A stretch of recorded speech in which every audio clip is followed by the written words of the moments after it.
এবার আমার শিক্ষক হওয়াকে ঠেকায় এবার কথা আছে।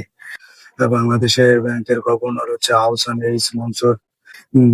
বাংলাদেশের পদ্মা সেতুর অফিসিয়াল নাম হচ্ছে পদ্মা বহুমুখী সেতু।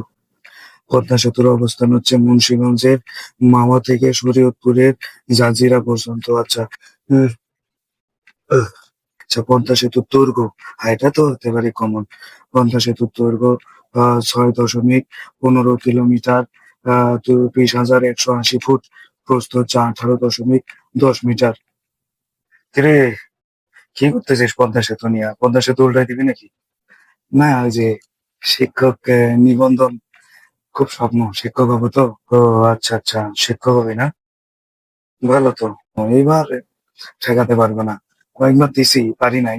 ওই ভাইভাতে যে আটকে যাই। এবার মনে করছে ভালো গাইড কিনছি এবার। সেই যে তুই যে পদ্মা সেতু নির্মাণ করছে, কে পদ্মা সেতুর নাম, পদ্মা সেতুর কত পিলার, কত দৈর্ঘ্য, কোথায় অবস্থিত, এগুলা শিখে তুই শিক্ষক হবি।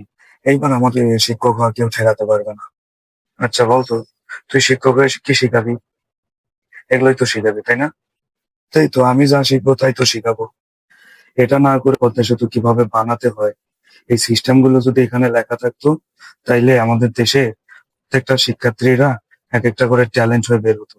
আচ্ছা, আমিও আমার শিক্ষক, আমার ওগুলো পদ্মা সেতু বানানোর সময় আছে নাকি?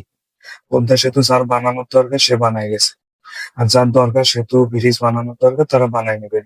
আমি শিক্ষক হবো, আমার শিক্ষক হওয়ার পরে মাস যাবে, বেতন পাইলেই হলো। এই জন্য আমাদের দেশে শিক্ষার্থীরা, ছাত্রছাত্রীরা ভালো কিছু শিখতে পারে না। বাইরের দেশের ইঞ্জিনিয়াররা এটা তৈরি করে গেছে, আর তোরা এলে মুখস্থ করে শিক্ষক হবি, তোরা আবার এগুলোই শিখাবি। এগুলো আমাদের শিক্ষা ব্যবস্থা, ঠিক আছে? যেমন শিক্ষা ব্যবস্থা, তেমন শিক্ষক, আর তেমন শিক্ষার্থী। আমাদের দেশে কচু হবে কচু, বোঝে কম চিল্লাই বেশি। হ্যাঁ, আমি করি আমার মতো।